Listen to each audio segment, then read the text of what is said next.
Can you see me? I'm waiting for the right time. I can't read you, but if you want, the pleasure's all mine. Can you see me using everything to hold back? I guess this could be worse. Oh, hello there. I didn't see you there. Hi. I am the Zan Man, and today I'll be discussing something that has been really just stuck in the good old coconut right here for quite some time now, and that topic in question is performative male music. So I should probably provide some key context about what a performative male is. So this is from Wikipedia, the most reliable sources of information available to us. And it explains here that the performative man, also going by the pseudonym the Macho Man, of course, is an internet meme and term referring to an archetype of man which was popularized on social media in 2025. It generally involves displays of performative feminism, and it goes on to describe that these individuals typically read romance novels like All About Love by Bell Hooks, and also they are typically seen drinking their matcha and carrying around their tote bag equipped with their trusty handy Labubu. And of course, you can't forget about the wired headphones as well. But the thing about performative men that I really want to get into is the indie woman artists part of that. I have a lot to say. Now, behind me are a myriad of albums, typically viewed as performative male music. So we got our Clara right here. We got our Leve right here. I really only put Olivia Rodrigo here to fill some space. The reason why I'm kind of on the fence about her being considered performative male music is the same as I do about Lana Del Rey, which is providing as an example in this Guardian article right here entitled Labubu, the Bell Jar, and Tampons, the performative male attracts attention.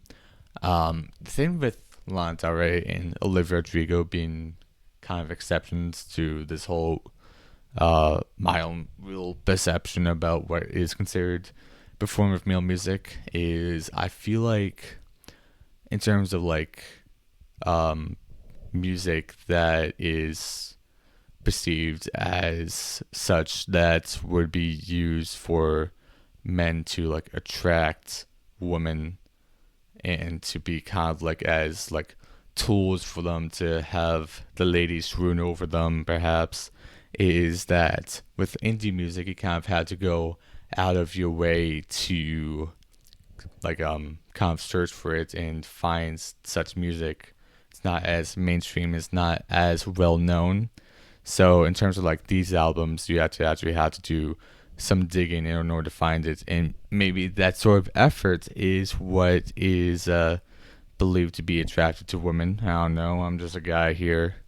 But yeah, with Olivia Rodrigo, she is so mainstream that I don't believe that she would really be part of that rule. However, I do know that many men to listen to her, as with Lana Del Rey. I don't know, man. So the reason why I have an issue with these albums behind me being considered performative male music and in tandem the artists behind them being associated with performative male music is sort of echoed by this user right here, Accurate Soil 684, who says, Rise listening to Leve, Bibidoobie, and Claro now something about performative male thing. I listen to them not to be performative and shit, but because they're peak.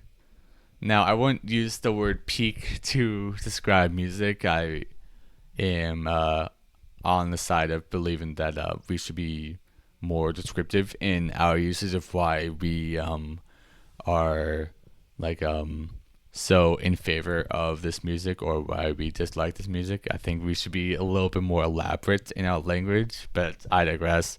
I do really agree with this user's points is that There are a lot of men who listen to this music not because they have an ulterior motive of trying to attract women, but rather they legitimately enjoy the music.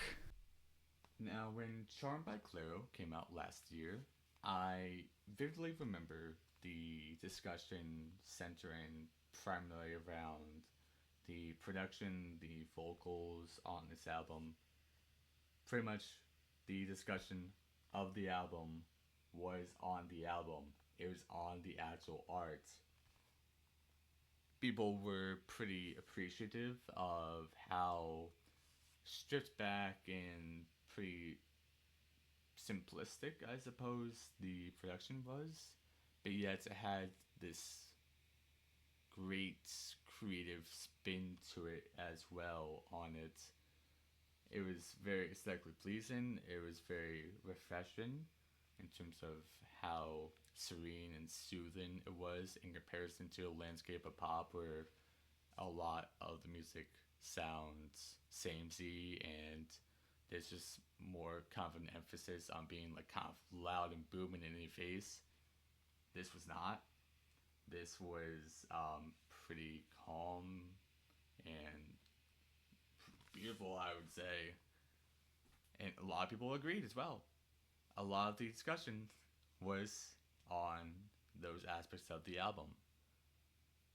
The thing now, if you were to have a discussion about Charm, is that it would more so likely be about how Clairo is part of the performative male stratosphere. You know, like if you're a man and you listen to Clairo, or you gotta get him back in line, pal. You gotta get away from this charm stuff.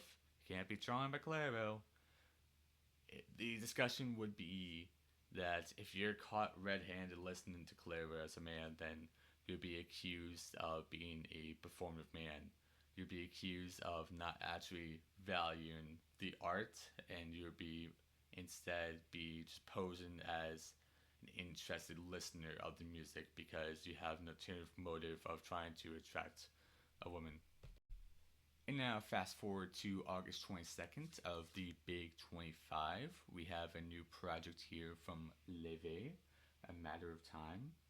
And after my first listen of this album from top to bottom, I was absolutely floored. I absolutely adore this album. And so after my first listen, I listened to it a second time, and a third, and a fourth, and a fifth. And keep in mind that as of the recording of this video, this album came out a mere 3 days ago.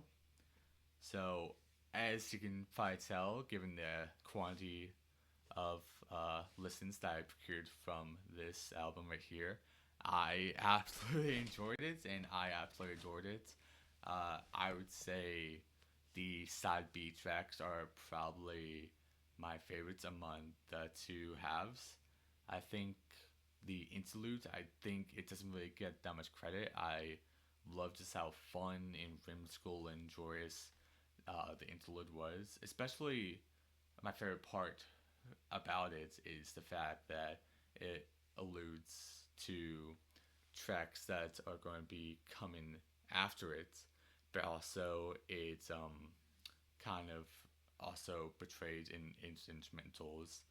The vast majority, if not all, the tracks that came before it, you can hear the instrumentals from uh, Lover Girl, from Clockwork, you can hear from Carousel. Those were the ones that really stuck out to me from the interlude. Forget Me Not is just a great transition from the interlude. It's just carries over like a lot of the same traits from it.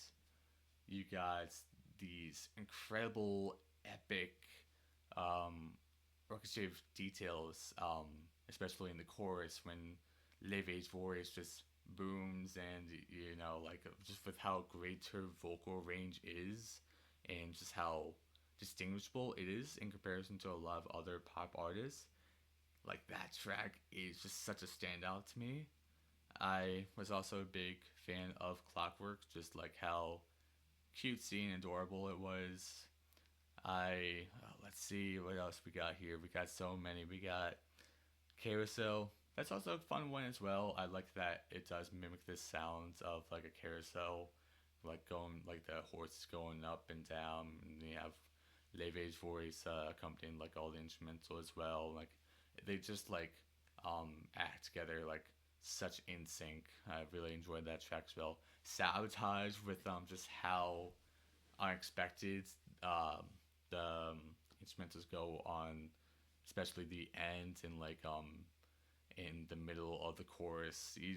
It was completely surprising to me. Just overall, it's just such a amazing package. Now, as you can tell from my little ramble right there, I can actually provide reasoning for why I enjoyed this album. I am valuing the art here. I'm providing reasoning for why I like this album. But if you go to any sort of comment section, at least from what I've seen, and this is from Claire's Instagram right here, she was the backing vocals in Mr. Eclectic, which a lot of people have been deeming the male song because of Leve alluding to this guy who is a poser and has pretended to enjoy epics and to see poets and composers. So with that track there, a lot of people have been like, at least like in comment sections, they've been really mentioning that track in particular. Now, I recognize that a lot of discourse surrounding the performative man is ironic and satirical. However, if you're regurgitating this same sort of content over and over again, where you're accusing men of being fake and phony for listening to this music, I think there are more harmful consequences than good, meaningful, productive ones. I think by plastering a label to this sort of music, whether it's ill intentioned or not, I don't think that's right. I don't think we should be categorizing a demographic of listeners as a sort of way and accusing them of preaching and being a sort of way just because maybe a small number of them possess like alternative motives for listening to this music. I I just don't agree with that, and I am a little fed up with seeing the sort of music that I enjoy being depicted in this sort of way. It's not generating productive conversations about the music in of itself. It's generating more discussion about how people are feeling outside about the music, and a lot of that discussion is not inherently about the music and the artist. It's about an internet meme. I think there's a lot more value and a lot more peace in actually attempting to focus on the artistry and craft of what these individuals are providing to the audience. That is all I have to say about this. Thanks for my ramble. Thanks for listening to my rambles. Excuse me. It's time for bed. Goodbye.